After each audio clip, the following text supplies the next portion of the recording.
Assalamualaikum warahmatullahi wabarakatuh. Dalam kuliah kali ini saya akan menyampaikan bab terkait faktor bahaya lingkungan kerja dan penyakit akibat kerja.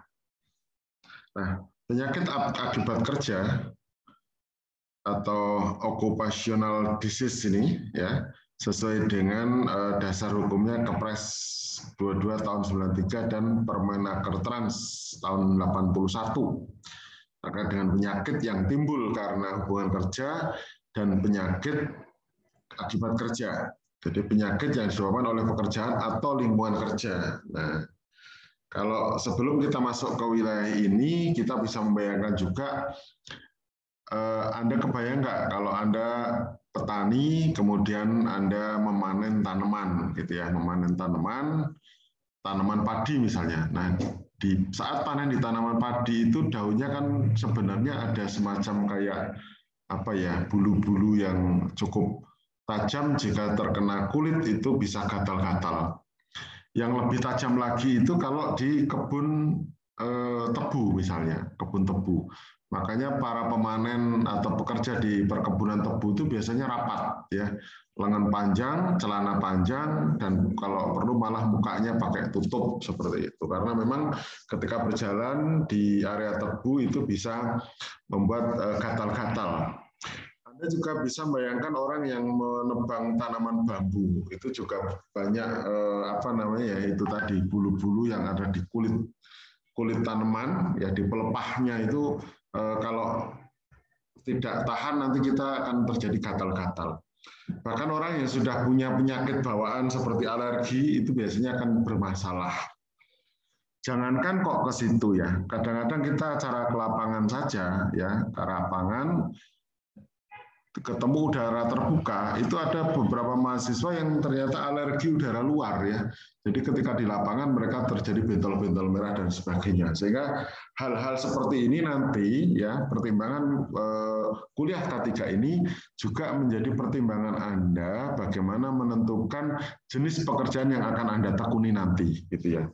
Ini memahami faktor bahaya lingkungan kerja dan penyakit akibat pekerjaan.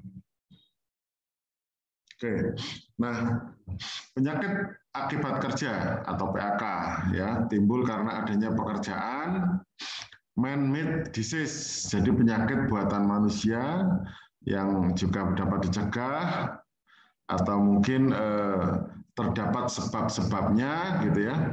Penyakit akibat kerja juga dapat mendapatkan kompensasi itu kalau memang perusahaan mendapatkan bukti bahwa karena aktivitas perusahaan itu telah menimbulkan penyakit.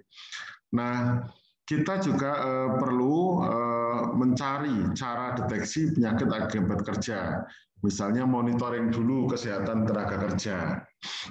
Misalnya riwayat penyakit, ya, riwayat pekerjaan, pemeriksaan klinik, lab, dan sebagainya. Monitoring juga lingkungan kerja, apakah lingkungan kerja itu aman bagi lingkungannya, ya monitoring lingkungannya maupun dampak-dampak biologi yang kemungkinan terjadi. Jadi antara monitoring kesehatan tenaga kerja dilakukan seimbang dengan monitoring lingkungan kerja. Lingkungan kerja istilah generik yang mencakup identifikasi dan evaluasi faktor-faktor lingkungan yang memberikan dampak pada kesehatan tenaga kerja, begitu ya. Kemudian faktor bahaya lingkungan kerja. Jadi bahaya lingkungan kerja kita coba bayangkan ini kan ilmu umum, jadi kita bandingkan dengan ilmu yang ada di sekitar kita di dunia pertanian dan pertambangan, gitu ya.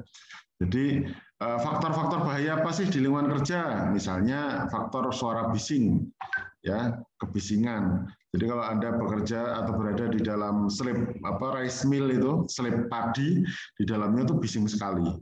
Ya, kemudian suhu yang tinggi, misalnya terkait penggorengan, terkait pengolahan hasil dan sebagainya. Atau suhu yang terlalu rendah karena bekerja di tempat-tempat, Anda kalau di supermarket itu kan ada petugas yang selalu berada di daerah freezer karena dia bagian memotong-motong daging hewan maupun dari ikan di freezer itu juga akan selalu berada di tempat yang sangat dingin. Juga adanya beberapa radiasi, ya, tekanan udara tinggi dan sebagainya. Ini yang harus kita antisipasi, kita ini kerja di mana dan nanti dampaknya akan seperti apa. Nah, faktor yang berbahaya adalah misalnya faktor-faktor kimia, ya. Kimia itu apa? Jadi kalau kita cermati misalnya industri itu kan sering mengeluarkan limbah kimia. Sejauh mana limbah-limbah kimia apapun ya industri itu, bahkan di kampus pun itu kan ada lab-lab kimia.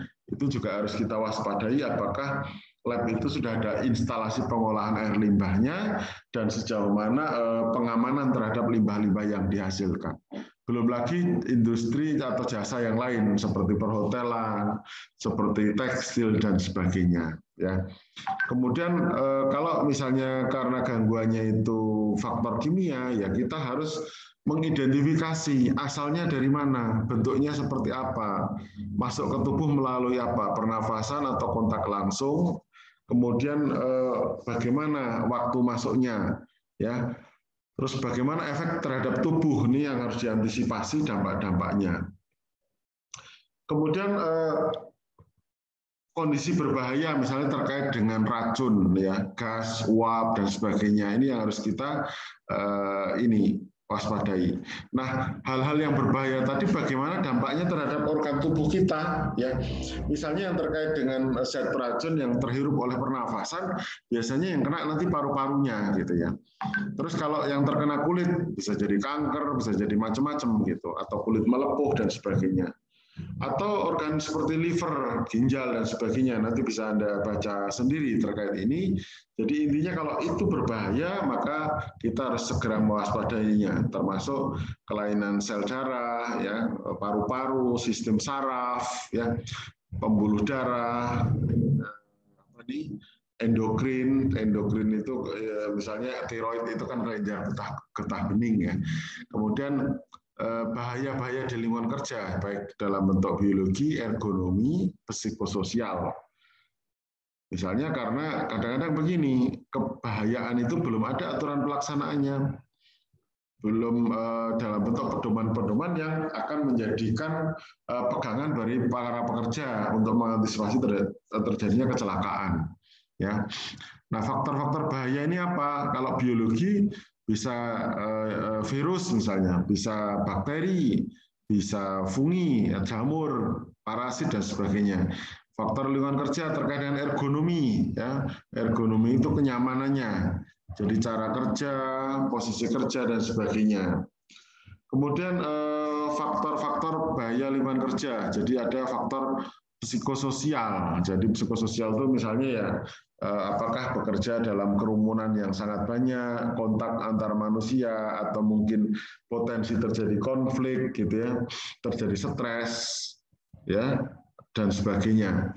Kemudian contoh-contoh penyakit terkait akibat kerja yang paling mudah kita lihat ya alergi misalnya. Alergi ya tadi kondisi yang bisa mengganggu pernafasan, ya, bisa mengganggu kulit dan sebagainya.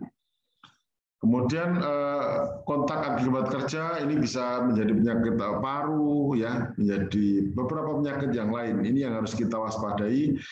Kalau terlalu bising ya gangguan telinga, bisa juga gangguan alat reproduksi begitu. Nah, terus kemudian bahkan mata, ya, mata, makanya kadang-kadang kan para pekerja seperti tukang las itu kan memakai kacamata yang cenderung digelapkan karena cahayanya terlalu terang. Itu bisa berbahaya buat mata. Ya, sama saja kalau kita terbiasa melakukan tertentu itu biasanya berdampak. Contohnya saya lah kebiasaan kecil sering baca komik, itu dampaknya adalah mata cepat minus misalnya. Atau gangguan saraf, ya, karena kita sering melakukan kegiatan fisik yang terlalu berat misalnya, itu saraf juga bisa rusak. Atau karena stres, atau karena infeksi, ya, karena bahan-bahan besi, logam itu jika melukai kulit, ada karatan dan sebagainya, itu bisa menimbulkan infeksi. Atau juga yang terakhir adalah karena bisa menimbulkan keracunan. Nah, ini hal-hal bahaya yang ditimbulkan di lokasi kerja, yang ini yang harus diantisipasi oleh perusahaan sehingga ke depan ketika pekerja dapat bekerja dengan nyaman, terhindar dari resiko-resiko yang buruk seperti itu. Nah, ini untuk kuliah kali ini. Silahkan kalau ada pertanyaan Anda tulis di kolom komentar di YouTube ini ya, dan tuliskan nama sehingga kita tahu pertanyaannya apa dan sebagainya, nanti kita tanggapi bareng-bareng. Terima kasih, kurang lebihnya mohon maaf. Wassalamualaikum warahmatullahi wabarakatuh.